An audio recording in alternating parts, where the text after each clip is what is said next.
نحمده ونصلي على رسوله الكريم أما بعد فأعوذ بالله من الشيطان الرجيم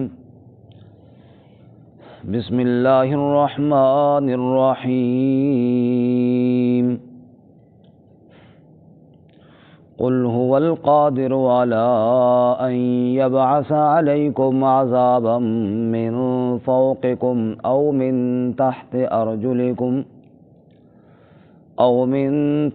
أرجلكم أو يلبسكم شيعا ويذيق بعضكم بأس بعض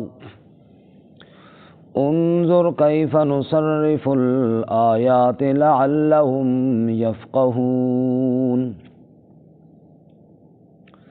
وكذب به قومك وهو الحق قل لست عليكم بوكيل لكل نبأ مستقر وسوف تعلمون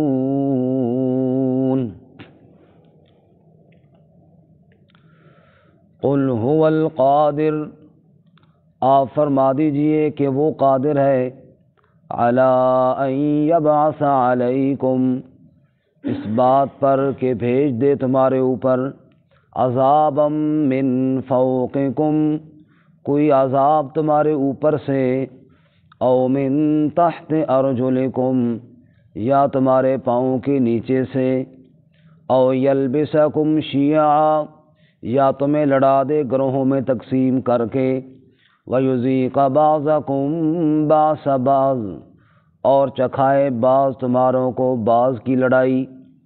انظر کیف نصرف الآیات، دیکھ تو کیسے ہم پھیر پھیر کر آیات کو بیان کرتے ہیں، لعلہم یفقہون، تاکہ وہ سمجھ جائیں۔ وَكَذَّبَ بِهِ قَوْمُكَ،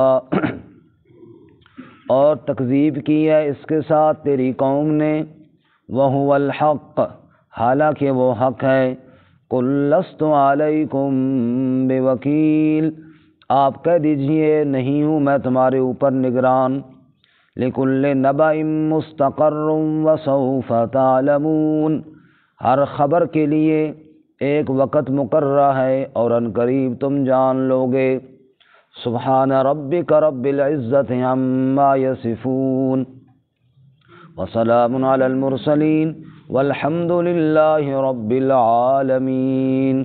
اللہم صل علی محمد وعلی آل محمد کما صلیت علی ابراہیم وعلی آل ابراہیم انک حمید مجید۔ اللہم بارک علی محمد وعلی آل محمد کما بارکت علی ابراہیم وعلی آل ابراہیم انک حمید مجید۔ معزز سامعین، سورۃ الانعام کا 8واں رکوع آیت نمبر 65، 66 اور 67 آپ کے سامنے تلاوت کی ہیں۔ رب العالمین ان آیات کے مطابق صحیح بیان کی توفیق عطا فرمائے اور قرآن و سنت پر ہمیں عمل کی توفیق عطا فرمائے۔ گزشتہ سبق میں عقلی دلیل کے طور پہ آپ حضرات نے سنا کہ رب العالمین نے فرمایا کہ اگر تم خشکی اور سمندروں کے اندھیروں میں پھنس جاؤ تو تمہیں نجات اللہ ہی دیتا ہے، پھر تم اس کو پکارتے ہو عاجزی کے ساتھ اور آہستگی کے ساتھ، اور پھر کہتے ہو کہ اگر اللہ نے ہمیں اس مصیبت سے نجات دی تو ہم شکر ادا کرنے والے ہو جائیں گے۔ پھر فرمایا کہ اللہ ہی ہر کرب اور دکھ سے نجات دینے والا ہے، پھر بھی تم اللہ کے ساتھ شریک بناتے ہو۔ آج کا سبق بھی اسی بات سے متعلق ہے، اور اللہ تعالیٰ نے فرمایا کہ جیسے ہر دکھ سے نجات دینے والا اللہ ہے، ایسے ہر دکھ میں مبتلا کر دینے والی ذات بھی اللہ ہے، لہٰذا اللہ تعالیٰ کے عذاب سے ڈرو۔ دنیا کے اندر بھی جو تکلیفیں اور دکھ آتے ہیں وہ بھی اللہ ہی کی طرف سے آتے ہیں۔ چنانچہ فرماتے قل، آپ فرما دیجئے، هو القادر، وہ اللہ قادر ہے، علی ان یبعث علیکم عذابا من فوقکم او من تحت ارجلکم، تمہارے اوپر عذاب مسلط کر دے تمہارے اوپر سے یا پاؤں کے نیچے سے، اوپر سے کوئی طوفان بھیج دے، یا جیسے اللہ تعالیٰ رحم فرمائے، ابھی آپ حضرات نے خبریں سنی ہوں گی، مری کے اندر حالات بنے ہوئی ہیں، برف باری ہوئی اور کئی خاندان اس میں پھنس گئے اور کئی موت کا لقمہ بن گئے۔ اللہ تعالیٰ مرنے والوں کی مغفرت فرمائے اور جو وہاں پھنسے ہیں اللہ ان کو نجات نصیب فرمائے۔ تو انسان سوچتا کیا ہے اور ہوتا کیا ہے؟ وہ گھر سے تو نکلے سیر کے لیے، سیاحت کے لیے، خوشیاں منانے کے لیے، اور میں بھی رات کو دیکھ رہا تھا، آپ میں سے کئی لوگوں نے دیکھا ہوگا، چلو جو فوت ہوئی ہے وہ تو فوت ہوئی ہے، جو زندہ ہیں وہ بھی بیچارے اتنے پریشان ہیں اور چیخ رہے ہیں۔ اور ایک انتہائی امیر ترین آدمی وہ بتا رہا تھا کہ بس چاولوں کی ایک پلیٹ کسی نے دی ہے خیرات کے طور پر تو وہ ہم نے کھائی ہے، ورنہ یہاں سے نکلنے کا کوئی صورت اور راستہ نظر نہیں آ رہا۔ تو اللہ تعالیٰ سے ڈرنا چاہیے، وہ شاہوں کو گدا کر دیتا ہے ایک لمحے میں، زندہ کو مردہ کر دیتا ہے ایک لمحے میں، صحت مند کو بیمار کر دیتا ہے ایک لمحے میں، اور ٹھیک کرنے پہ آئے تو بیمار کو لمحے میں ٹھیک بھی کر دیتا ہے۔ وہ بڑی قدرت والی ذات ہے، وہ بڑی طاقت والی ذات ہے، ہر وقت اس سے ڈرنا چاہیے، غرور اور تکبر سے اپنے آپ کو بچانا چاہیے۔ بڑے بڑے وہ لوگ جو شاید اپنے مال پر کتنا ناز کرتے تھے، لیکن ابھی جو وہاں پھنسا ہوا ہے وہ بیچارہ ترس رہا ہے کہ میری مدد کے لیے کوئی آئے، میں یہاں سے نکل جاؤں اور میں یہاں سے جناب اپنے گھر تک پہنچ جاؤں، یہ میری بڑی کامیابی ہے۔ شیخ سعدی رحمۃ اللہ علیہ فرماتے ہیں نا، ایک بھوکا آدمی کہتا تھا کہ جنگل میں پھر رہا تھا بھوک سے نڈال، ایک تھیلی نظر آئی، بڑا خوش ہوا کہ شاید اس میں چنے کے دانے ہیں اور کھاؤں گا، اس طرح نظر آ رہے تھے۔ جب کھولا تو دانوں کی بجائے دانوں کی طرح موتی تھے اس میں بڑے قیمتی۔ کہنے لگا کہ جب اس کو دیکھا تھا تو خوشی کی انتہا نہ رہی کہ جناب چنے کے دانے ہیں اور کھاؤں گا، جب دیکھا موتی ہیں تو غم کی انتہا نہ رہی کہ ان کو میں کیا کروں گا۔ اب وہ شاید ایک موتی ہو تو چنے کے دانے کتنے مل جائیں اس سے، لیکن اب وہاں پہ اس کی ضرورت یہ دولت نہیں ہے، اب اس کی ضرورت وہاں پہ خوراک ہے۔ اللہ تعالیٰ نے بتایا کہ دیکھو دولت جو ہے بہت ہے، لیکن جب میری پکڑ آ جائے اور میں کسی مصیبت میں مبتلا کروں اور تم سے نوالا چھین لوں تو تم دولت کے باوجود بھی کچھ نہیں کر سکتے۔ موتیوں کی بھری ہوئی تھیلی تو ہے لیکن روٹی کے لقمے کو ترس رہا ہے۔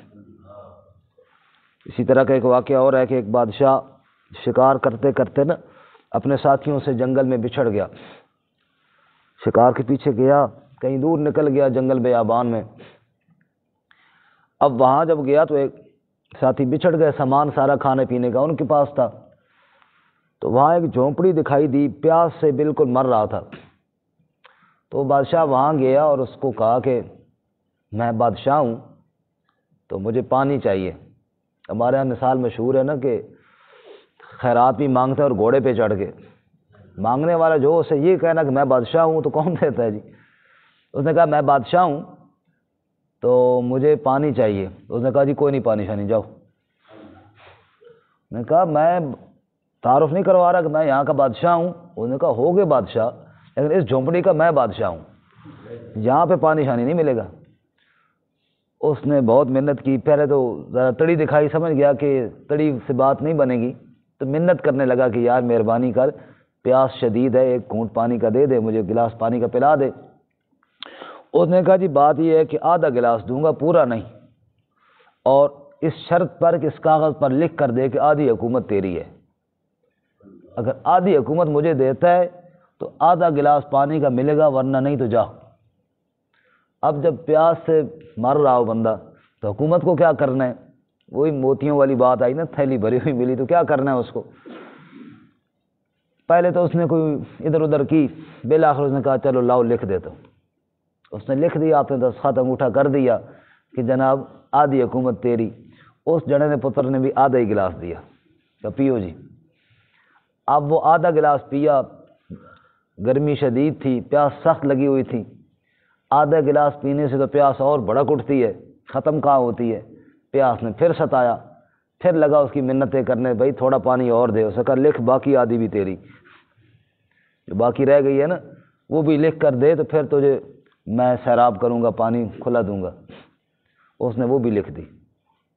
اب پانی پیا، اب پریشان کہ فقیر جنگل میں رہنے والا، حکومت تو میں نے اس کو لکھ دی ہے، اب کیا کروں گا۔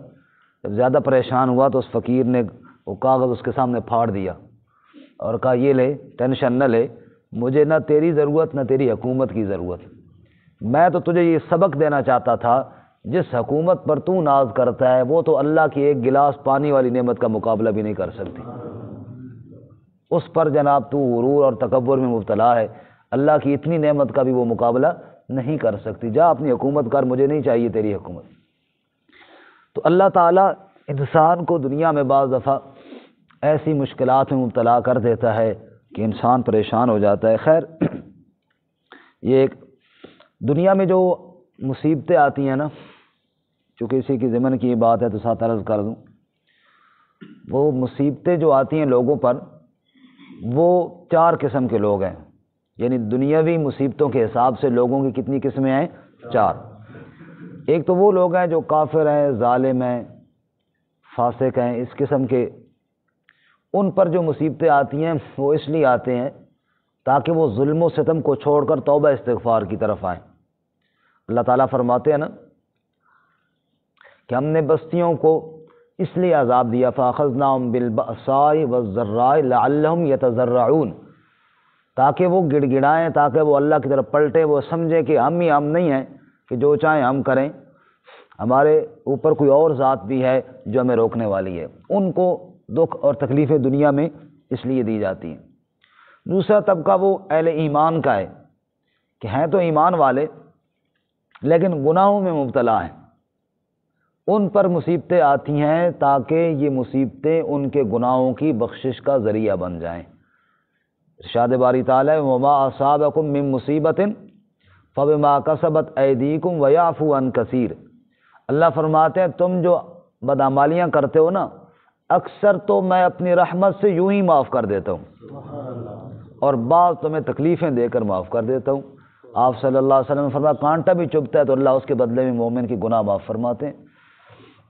تو یہ اہل ایمان پر، گناہ گاروں پر جو تکلیفیں آتی ہیں یہ اس لیے آتی ہیں۔ بعض لوگ اللہ کے نیک لوگ ہوتے ہیں، اولیاء اللہ ہوتے ہیں، ہم نے دیکھا ان پر بھی تکلیفیں آتی ہیں، تو ان پر جو تکلیفیں آتی ہیں وہ درجات کی بلندی کے لیے آتی ہیں۔ اللہ تعالیٰ ان کو ایک اونچا درجہ عطا فرمانا چاہتے ہیں، اور ابھی تک وہ اپنے اعمال سے اس درجے کے قابل نہیں تھے، تو اللہ تعالیٰ نے ان کو تکلیف دی اور انہوں نے صبر کیا، اور اللہ تعالیٰ نے اس صبر کے بدلے میں ان کو عالی درجہ عطا فرما دیا۔ قرآن مجید میں ہے کہ یہ لوگ جب جنت میں جائیں گے نا تو فرشتے آئیں گے ان کے پاس، والملائکۃ یدخلون علیہم من کل باب سلام علیکم بما صبرتم فنعم عقبی الدار، فرشتے آ کر ان کو سلام کہیں گے اور کہیں گے یہ تمہیں اعلی درجے تمہارے دنیا میں آزمائشوں پر جو تم نے صبر کیا نا اس کے بدلے میں تمہیں ملے ہیں۔ اور چوتھی قسم وہ انبیاء علیہم الصلاۃ و تسلیمات کی ہے، اللہ کے انبیاء پر بھی آزمائشیں آئیں دنیا میں۔ بھئی اولیاء اللہ پہ تو سمجھ میں آتی ہے درجہ اونچا کرنے کے لیے، انبیاء کا تو درجہ ہے ہی اونچا، ان پر کیوں آزمائشیں آئی ہیں؟ تو ان پر آزمائشیں آئی اس لیے تاکہ وہ امتوں کے لیے نمونہ اور مثال بن جائے کہ دکھوں میں اور آزمائشوں میں کیا کرنا ہے۔ سورۃ الانبیاء میں انبیاء کا تذکرہ کرنے کے بعد اللہ فرماتے ہیں انہم کانوا یسارعون فی الخیرات ویدعوننا رغبا ورہبا وکانوا لنا خاشعین، یہ میرے جتنے نبی تھے ایک تو نیکی کے کام میں دوڑتے تھے، سبقت کرتے تھے، تیز چلتے تھے، اور مجھے ہر حال میں پکارا کرتے تھے۔ تو گویا کہ انبیاء پر آزمائشیں آئیں تو وہ سبق سکھانے کے لیے کہ ایک تو اللہ کی طرف دوڑ لگانی چاہیے، دوسرا اللہ سے دعائیں مانگنی چاہیے۔ بہرکیف اللہ تعالیٰ فرماتے ہیں قل، یہ جو لوگ غفلت میں ڈوبے ہوئے ہیں نا، جن کے دل میں کبھی خیال بھی نہیں آیا کہ اللہ کی پکڑ بھی آ سکتی ہے، جو کبھی سوچتے بھی نہیں کہ اللہ کا عذاب بھی آ سکتا ہے، جو کبھی یہ سوچتے بھی نہیں کہ میں زیر زمین بھی چلا جاؤں گا، جو کبھی خیال بھی نہیں کرتے کہ یہ میرے مکان، میرے محلات اور میری کوٹھیاں اور میری گاڑیاں سب ادھر رہ جائیں گی اور میں بالکل لاچار اور مجبور ہو کر کپڑے بھی دوسرے اتار رہے ہوں گے، پھٹے کے اوپر پڑا ہوا ہوں گا، پانی بھی دوسرے لوگ ڈال رہے ہوں گے، اور پھر مجھے قبر کے مٹی کے اندر ڈال کر آ جائیں گے۔ حضرت سیدنا علی المرتضیٰ رضی اللہ تعالیٰ عنہ نے قبر والوں سے کہا تھا، یا اہل التراب یا اہل الوحشہ یا اہل الغربہ، اے مٹی کے نیچے پڑے ہوئے لوگو، اے وحشت اور تنہائی والو، اے سفر پہ چلے جانے والے مسافرو، اما الدور فقد سکنت اما الاموال فقد قسمت اما الازواج فقد نکحت، تمہارے گھروں پہ قبضے ہو گئے، تمہارے مال لوگوں نے تقسیم کر لیے، تمہاری بیویوں نے اور شوہر کر لیے، بتاؤ قبر کے اندر تمہارے اوپر کیا بیت رہی ہے؟ پھر آپ نے فرمایا، لو اذن لهم بالکلام لقالوا ان خیر الزاد التقوی، اگر یہ کلام کر سکتے ہوتے تو انہوں نے کہنا تھا علی قبر کے اندر صرف اللہ کا تقوی اور ڈر کام آتا ہے اور کوئی چیز کام نہیں آتی۔ اللہ ہمیں نصیب فرمائے۔ فرمایا قل هو القادر على ان يبعث عليكم عذابا من فوقكم، آپ فرما دیجئے وہ اللہ قادر ہے اس بات پر کہ تمہارے اوپر سے کوئی عذاب بھیج دے، او من تحت ارجلکم، یا تمہارے پاؤں کے نیچے سے کوئی عذاب بھیج دے، تھوڑا زمین کو ہلائے، زلزلہ آئے، کئی دفعہ نہیں آتا زلزلہ، زمین پھٹ جاتی ہے، کئی لوگ وہاں غائب ہو جاتے ہیں، پتہ ہی نہیں چلتا کدھر گئے اور کدھر نہیں گئے۔ اوپر سے کوئی آفت آ جائے یا نیچے سے کوئی آ جائے، ڈرنا چاہیے اللہ کے عذاب سے۔ اللہ میں ڈرنے کی توفیق عطا فرمائے۔ رات کو سونے سے پہلے یہ بھی بندہ سوچ لے کہ کیا پتہ صبح اٹھنا نصیب ہوتا ہے یا نہیں ہوتا۔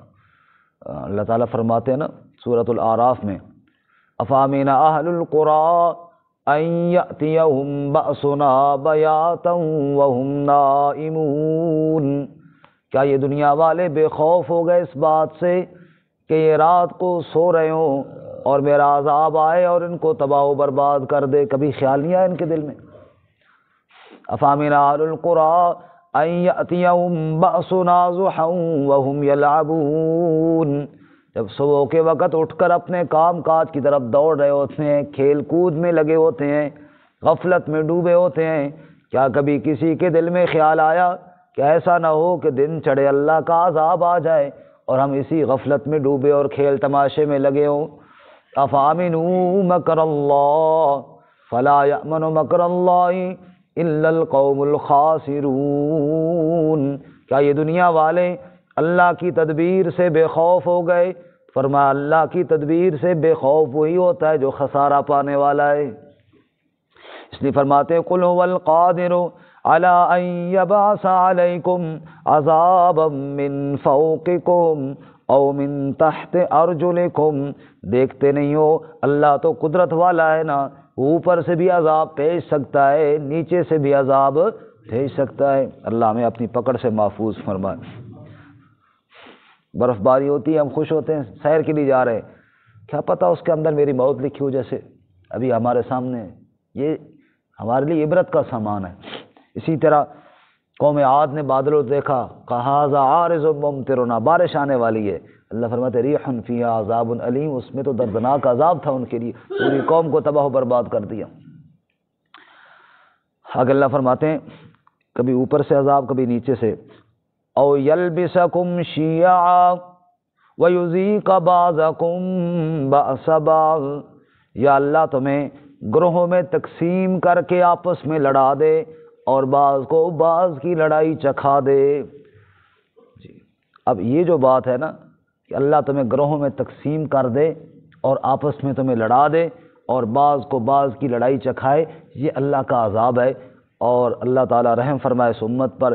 اس وقت امت اس عذاب کا شکار عموماً ہو چکی ہے نہیں ہو چکی، تھڑے فرقے بازیاں، اور پھر بعض دفعہ تو فروعی مسائل میں اختلاف ایسے شدید ہو گئے ہیں کہ لگتا ہے کفر اسلام کی جنگ ہے، اور جناب اس میں آپس میں اتنی نفرتیں اور دشمنیاں اور بغض اور عناد، اللہ تعالیٰ اس سے محفوظ فرمائے۔ تو یہ اللہ کا عذاب ہے، یہ کیا ہے؟ اللہ کا عذاب۔ اللہ خود فرما رہے ہیں نا کہ اللہ تعالیٰ تمہارے آپس میں گروہوں میں تقسیم کر کے لڑائے اور تم آپس میں لڑ لڑ کر پاش پاش ہو جاؤ، اور یہی وجہ ہے جب مسلمان آپس میں متحد تھے تب دشمن کے لیے شیر تھے اور دلیر تھے، اور جب آپس میں لڑنا شروع ہوئے تو پھر دشمن کے مقابلے میں جہاد سے منہ موڑ لیا۔